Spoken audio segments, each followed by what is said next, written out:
Hey Luna, Ouais, K. on rencontre qui aujourd'hui? Un burner intelligent augmenté. Waouh. On parlera un peu d'amour quand même? On verra. Qu'est-ce que t'en penses? Carrément. J'adore. Pas tellement. Grave. Exactement. K et Luna. Hey Luna. Benoît Bergeret est une personnalité haute en couleurs. Entrepreneur, amoureux de l'intelligence artificielle, pionnier de la deep tech, c'est un homme investi dans de nombreuses communautés au service de sa science, mais pas que K. Et on est évidemment ravis de l'accueillir car Ben, au-delà de ses actions et ses engagements dans la tech, et plus particulièrement l'intelligence artificielle, il a aussi beaucoup de choses à dire sur certaines visions qu'il peut avoir de l'art de vivre.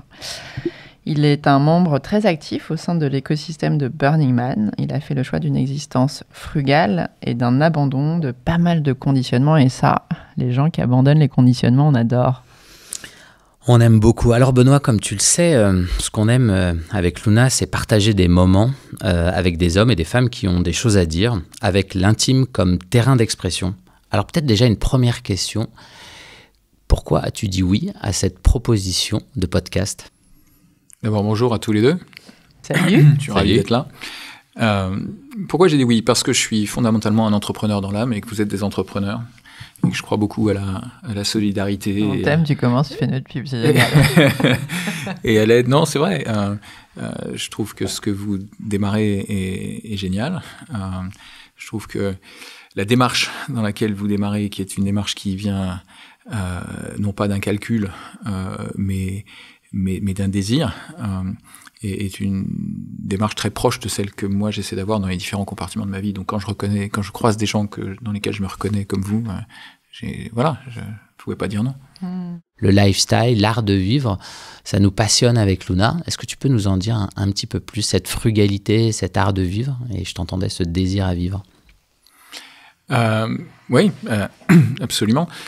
Sans tomber dans l'envie de m'ériger en exemple ou de donner des leçons à quiconque. On entend beaucoup parler ces dernières années de minimalisme et de simplification. Je ne sais pas si je tombe là-dedans, mais ma réalité, c'est qu'après avoir eu une vie matériellement très confortable, drivée par des engagements que j'avais pris d'élever des enfants, de les mettre dans les meilleures écoles possibles, etc., de leur fournir un style de vie sympathique, maison avec piscine, grosse berline, voyage tout le temps. Une fois que ces enfants ont atteint leur autonomie adulte, je me suis dit, est-ce que j'ai envie de continuer ça, ou est-ce qu'il y a une autre vérité ou une autre manière de vivre qui me permettrait d'être plus proche de qui je suis et d'être moins dans ce qui m'est imposé par l'appartenance ou l'adhésion à un système dans laquelle on tombe assez naturellement et on perd souvent un peu son discernement par automatisme, parce que c'est plus simple de répéter des comportements que les autres attendent de vous plutôt que d'identifier ceux qui vous vont. Donc, est-ce que c'est du minimalisme ou pas? Je sais pas. Toujours est-il que j'ai plus de voiture. Je me contente d'une moto et je loue des voitures quand j'en ai besoin. Je vis dans 30 mètres carrés dans Paris, après avoir vécu dans 250 mètres carrés et avoir eu des maisons avec piscine en Arizona, au Texas, en Californie, et que je suis plus heureux que je ne l'ai jamais été.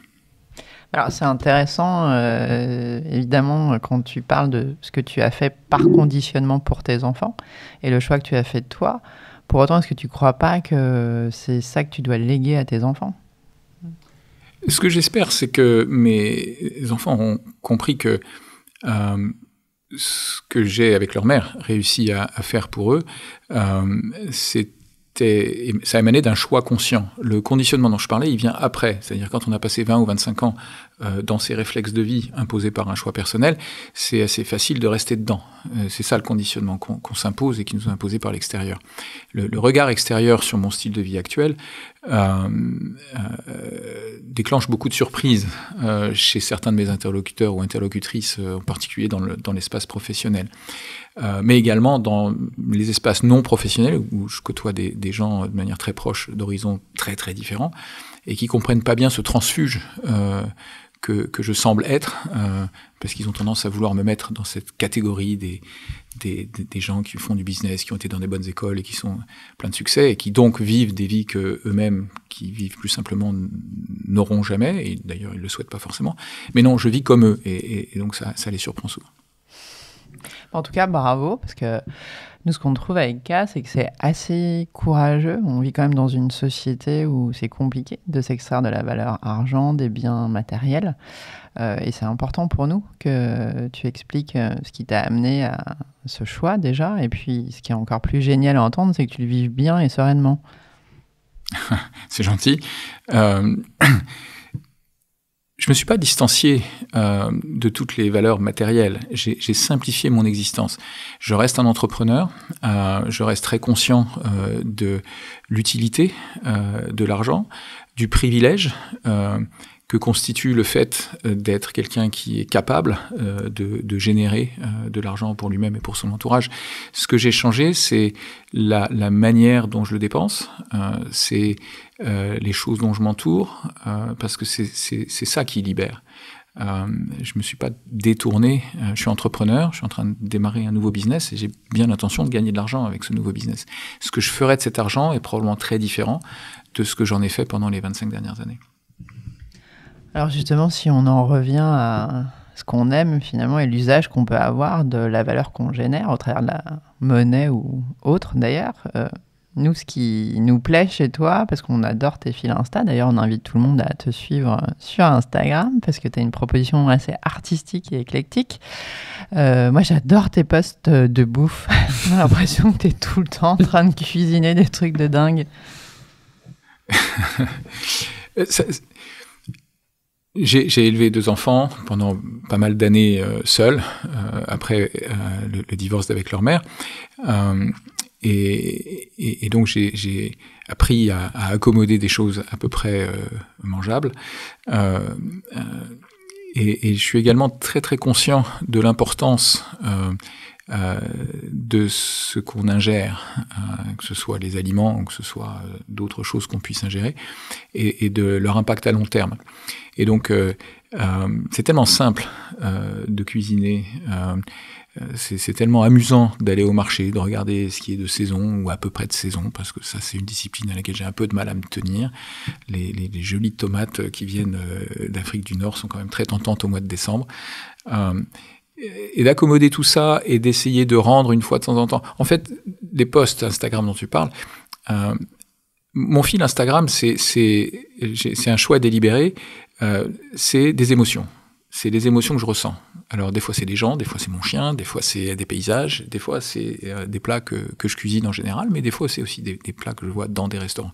Et c'est très lié au plaisir. C'est-à-dire que quand j'ai quelque chose qui éveille, qui suscite du plaisir en moi, si en plus je détecte une petite qualité esthétique à la scène, eh bien j'en ferai une photo. Parce que la photo, alors peut-être juste pour me révéler un tout petit peu, puisque c'est ce que vous m'avez demandé, la photo pour moi est Pas sous contrainte, hein. Tu ne révèles que ce que tu veux révéler. La photo pour moi qui est étudiée l'informatique, les maths, la physique nucléaire, etc., et qui a essayé d'apprendre la musique pendant des années sans jamais réussir à m'y tenir. La photo, le visuel, c'est, je trouve, l'espace dans lequel j'arrive le mieux à exprimer les émotions que je ressens. Et mes photos Instagram sont systématiquement un peu retravaillées. Elles ne sont pas retravaillées pour répondre à une esthétique extérieure, elles sont retravaillées pour refléter le mieux possible la réalité subjective de l'expérience, de la scène, telle que moi je l'ai vécue. D'accord ? Et donc je les travaille un petit peu, je travaille la lumière, les intensités de couleurs, des fois plus, des fois moins, etc. Et je dis, ouais, c'est ça que j'ai vu. Parce que les appareils photos sont finalement, ou les caméraphones sont finalement assez plats, ils sont assez froids finalement dans leur capture. Et ils sont probablement plus vrais, mais quand on voit pas avec un capteur, on voit avec son cœur, on voit avec ses yeux, on voit avec son passé, on voit avec son héritage culturel. Et donc c'est ça que j'essaie de faire ressortir dans le fil Instagram. C'est peut-être pour ça que les photos plaisent, parce qu'elles ont un peu plus que juste de l'image. Après, du coup, quand on t'entend, c'est assez rigolo, parce que on pourrait à la fois se dire que tu es un épicurien frugal, qui est somme toute un paradoxe, Et qui plus est, qui t'est marié avec l'intelligence artificielle. Alors, peut-être que tu peux nous en dire un peu plus sur ce couple ou ce duo. Un dédoublement de personnalité, je ne sais pas. Sur le mariage avec l'intelligence artificielle et la science et la technologie, ça émane d'une passion que j'ai développée très tôt, qui était la complémentarité entre l'homme et sa psychologie et les machines et leur froideur, leur prédictabilité. J'ai travaillé quand j'étais petit, j'ai fait mon service militaire en tant que scientifique du contingent, j'ai travaillé sur des systèmes d'aide au pilotage pour le Rafale, pour tenter d'éviter des accidents en période de paix, c'est-à-dire en entraînement. Je n'avais jamais travaillé sur des missions de combat, c'était un principe. Et c'était un deal que la personne qui dirigeait le centre scientifique à l'armée dans lequel j'étais avait accepté. Et donc, même dans l'intelligence artificielle, qu'il faudrait peut-être, si vous voulez qu'on passe 2 minutes à démystifier un petit peu. Avec plaisir. Il y a 2 intelligences artificielles. Il y a le mythe, c'est la singularité, c'est les robots vont prendre le pouvoir, ça va échapper à notre contrôle, etc., etc. Et puis il y a la réalité. La réalité, c'est quoi? C'est que c'est un terme très mal choisi, historique, qui date de 1956, et qui visait à décrire une réflexion qui devait s'inspirer du fonctionnement humain, du fonctionnement du cerveau, pour développer des systèmes automatiques. Il n'a jamais été question d'imitation. Il n'a jamais été question, dans la genèse de l'intelligence artificielle, d'arriver à ne pas pouvoir à créer un humain artificiel. Et c'est un contresens que des gens qui sont pourtant très smart, comme Elon Musk, comme des gens comme ça, semblent totalement ignorer. Parce qu'ils se basent sur des prétendues lois, comme la loi de Moore, etc., qui dit que si les puissances de calcul évoluent tant et que on peut tirer des courbes. Mais c'est complètement oublier une chose, c'est qu'est-ce que c'est qu'on appelle l'intelligence artificielle? C'est un ensemble d'outils qui s'inspirent, pour certains d'entre eux, du fonctionnement du cerveau humain, en tout cas de ce qu'on en sait ou de ce qu'on en savait à l'époque. Les réseaux de neurones de Yann Lequin sont effectivement inspirés au départ de travaux en neurosciences. Et il y a eu plein d'autres choses avant, hein, c'est la dernière génération. Mais c'est des outils qui vont amener le même genre de transformation dans notre vie, comme l'électricité a transformé complètement les vies et la société. Est-ce qu'il y a eu un personnage électrique qui a pris le pouvoir? Non, mais si on retourne dans les débuts de la science-fiction, on voit que des auteurs étaient repartis de l'invention de l'électricité pour l'amener dans des endroits qui n'arriveront jamais. L'IA, c'est un peu la même chose. Moi, j'aime bien dire, ma nouvelle boîte, on parle d'augmenter l'intelligence. On ne parle plus de l'intelligence artificielle. C'est l'intelligence augmentée. Mais pour reprendre tes propos, ce serait plutôt augmenter l'efficacité pour libérer l'humain à ce qu'il devienne plus intelligent, parce que concentré sur ce pourquoi il est fait, en l'occurrence pas obligatoirement un travail qui nécessite une efficacité corporelle, et plutôt une capacité à rêver, redécouvrir, rééchanger. J'espère que pour certains d'entre nous, c'est ce qui va se produire. Je crois que un des gros manques du monde aujourd'hui, c'est cette connexion des gens au bien collectif à travers le cœur. Il y a un terme en anglais qui est mal traduit en français, qui est le greed. En français, on traduit par l'appât du gain, mais le greed, c'est plus que l'appât du gain, c'est une attitude de toujours plus, de vouloir plus pour soi. C'est un mélange d'égoïsme et j'aime choquer un petit peu, et donc j'aime dire que la vraie raison, la vraie cause du réchauffement climatique, la vraie cause des guerres, elle est à l'intérieur de nous, c'est ce greed. Alors, c'est pas l'IA qui, en nous dégageant du temps, va améliorer ça, mais en nous dégageant du temps, comme l'électricité ne nous a pas aidés, au contraire, il y a des effets de bord. Mais est-ce qu'il pourrait y avoir une réflexion autour de comment organiser dans la société un framework, un cadre, pour que les gens qui, disposant de plus de temps, comprennent et s'éduquent mieux, y compris au plan personnel, et se comprennent mieux, se connaissent mieux, corrigent mieux leurs défauts qui vont contre le bien général, comme les défauts de l'égocentrisme ou du gluide, etc. Ça, j'appelle ça de tous mes voeux, mais je ne pense pas que c'est une conséquence prévisible de l'IA directement. Mais tu pourrais l'incarner. Alors, ce qui est intéressant, avant de te rencontrer, quand on a bossé avec Luna, c'est que tu nous parles de tout ça. Tu vis dans un mouchoir de poche. Tu cuisines à merveille des produits du terroir, tu nous parles d'intelligence artificielle ou d'intelligence augmentée, mais tu nous parles pas du Burning Man et du rôle que tu joues. Et c'est ça qui est génial avec toi, c'est qu'on veut t'enfermer dans une case, et au moment où tu es dans la case, tu es déjà parti dans une autre, où tu souhaites faire peut-être le mariage de toutes ces cases. Est-ce que tu peux nous parler un petit peu plus du Burning Man et du rôle que tu joues ? Oui, absolument. Peut-être c'est pas dissocié au final. Alors, Burning Man, c'est pas du tout dissocié, c'est exactement ça. Et je ne sais pas ce que vos auditeurs connaissent de Burning Man. En 2 mots, c'est pas un festival, c'est un événement culturel qui a lieu tous les ans dans le désert du Nevada, qui est régi par 10 principes qui permettent à l'événement année après année de se développer et de rester un terrain d'expérimentation sociale et culturelle extrêmement intéressant.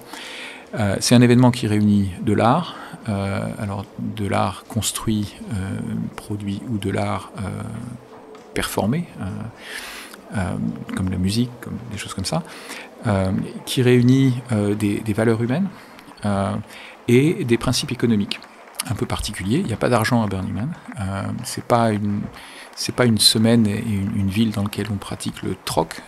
La seule composante économique, c'est le don. C'est le gift, c'est le cadeau.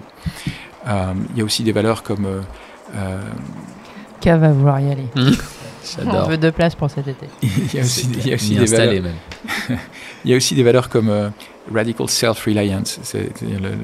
Chacun se prend en charge complètement pour toute la durée de l'événement. C'est-à-dire qu'on n'a pas d'attendu que quelqu'un ou quelque chose ou une société s'occupe de nous. Et ça, c'est un principe fondamental parce qu'il permet de remettre les gens, les participants, dans une situation de vérité. Vérité face aux éléments, vérité face à leur propre biologie, vérité face à tout un tas de choses. Donc c'est un des principes qui vraiment est à la base de l'expérience Burning Man. Donc voilà, Burning Man, c'est tous les ans, c'est 80 personnes, j'y ai été 12 fois. J'ai eu un parcours, j'y étais la première année pour découvrir, la deuxième année pour organiser un camp, parce que c'est aussi un événement participatif, c'est-à-dire que l'événement est fait entièrement par les participants. Et on peut imaginer toutes sortes de participations et de regroupements, etc. Donc de ça naît une variété extraordinaire. Ça va des gens dont la participation c'est d'animer, de donner des cours de yoga tous les matins, par exemple, qui veut venir, un groupe de Français qui tous les matins font des baguettes, qui distribuent à ceux qui sont dans le coin. Moi, ma contribution, c'était de rendre possible la découverte de Burning Man à des gens qui n'avaient pas forcément la capacité de s'auto-organiser. Donc dès la deuxième année, j'ai commencé à organiser un camp, parce que je suis assez à l'aise dans l'organisation. Et puis petit à petit, le camp a grossi, etc. Et j'ai eu envie de faire plus et autre chose. Donc je me suis tourné vers l'art, je me suis porté comme volontaire sur un gros projet d'art.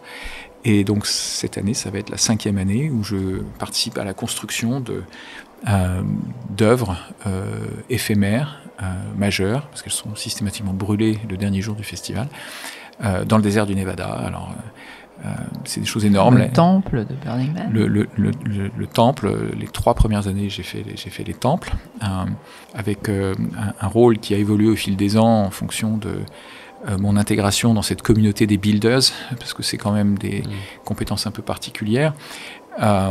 J'ai beaucoup appris, je ne m'attendais pas du tout un jour dans ma vie à conduire des engins de chantier, et à participer à des choses aussi concrètes et aussi matérielles.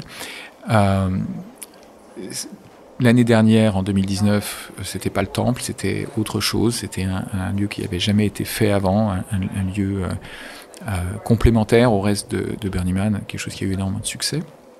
Et là, cette année, j'ai plusieurs groupes qui souhaiteraient que je les rejoigne.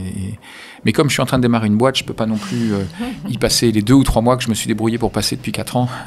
Et donc, il va falloir que je gère. Peut-être, du coup, parle-nous un peu de ce nouveau temple, ta boîte? Oui, alors c'est pas un temple. Hein.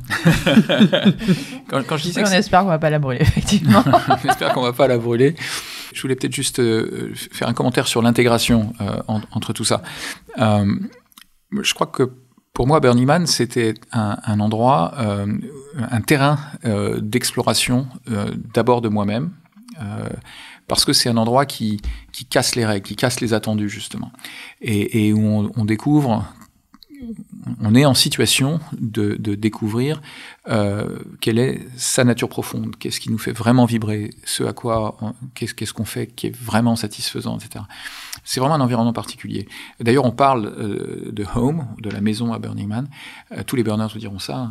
Hein. Et le monde d'aujourd'hui, ici, là, c'est le default world. C'est le monde par défaut, celui qu'on n'a pas choisi. Alors qu'à Burning Man, on crée pendant une semaine un monde qu'on a complètement, collectivement choisi. Et individuellement, hein, c'est du crowd creation d'une société, c'est ça qui est intéressant. Et donc l'intégration, c'est quoi? L'intégration, c'est à travers la complémentarité des deux.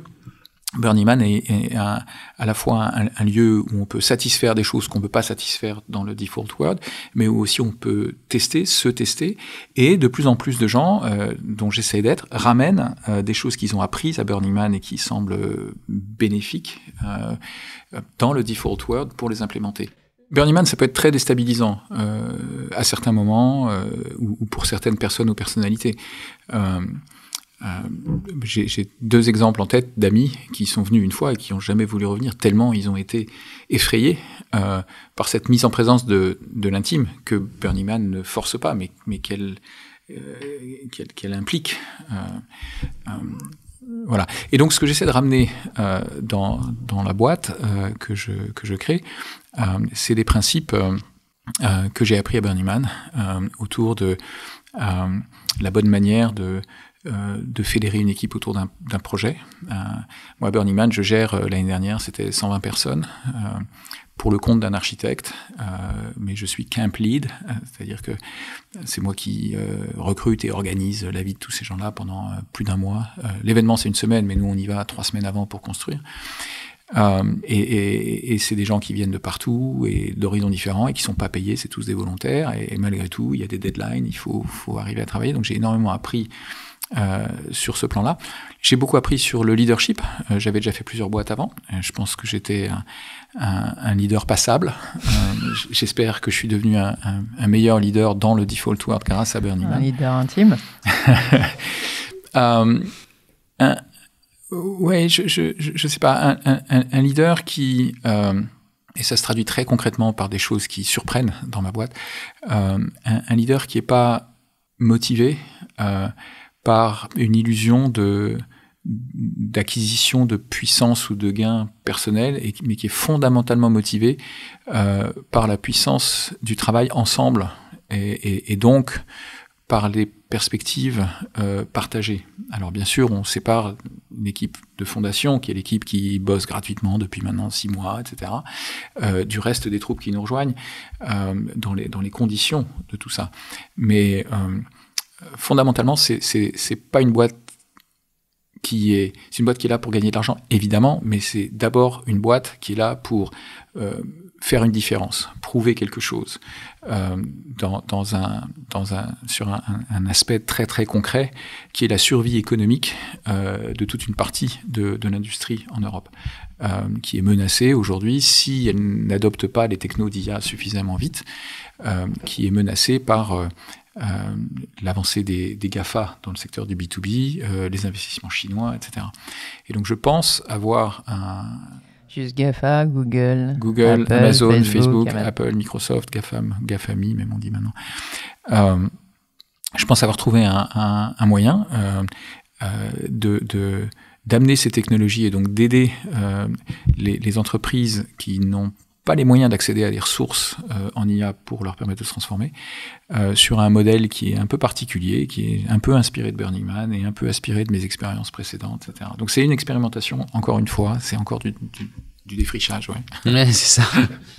Toi, t'aimes bien l'expérience, hein, K, les personnes qui construisent leur vie sur l'expérience. Alors, il y a eu quand même Beaucoup d'intelligence augmentée, finalement. Tu es peut-être un intelligent augmenté, on ne sait pas.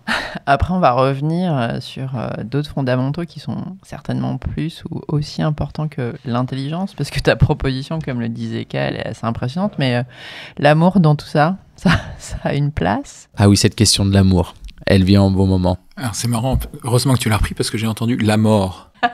L'amour à mort. J'avais une super réponse pour la mort, pour l'amour, je sais pas. Tu peux faire les deux. Il peut. L'amour à mort. Ouais. Je pense que le désir de vivre est dans nos studios aujourd'hui, en tout cas.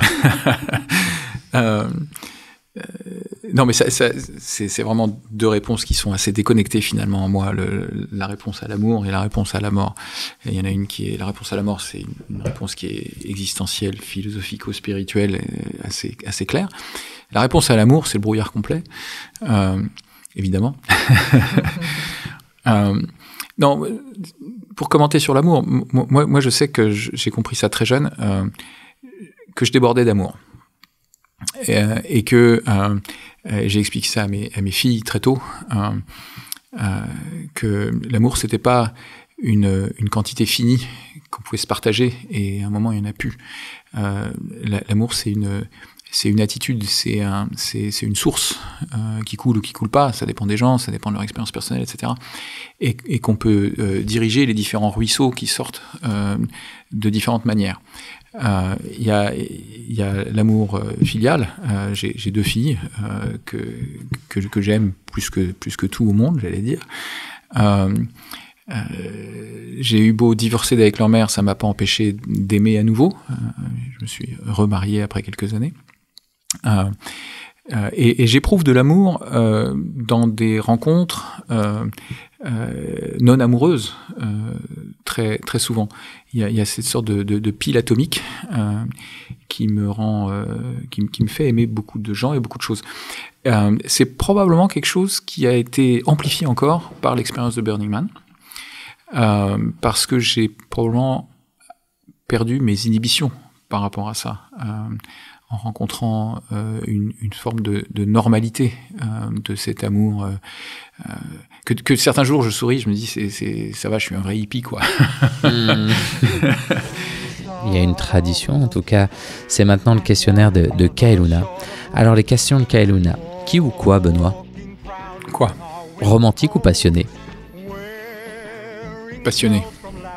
En clan ou à deux? En clan. IA ou intelligence émotionnelle? Intelligence émotionnelle. Désert ou city? Désert. C'est clair. Merci, Benoît. Ouais, merci beaucoup, Benoît. C'était vraiment un joli cadeau que tu nous as fait de passer ce moment ensemble. Encore merci beaucoup pour ce moment. Merci à vous, c'est passé super vite.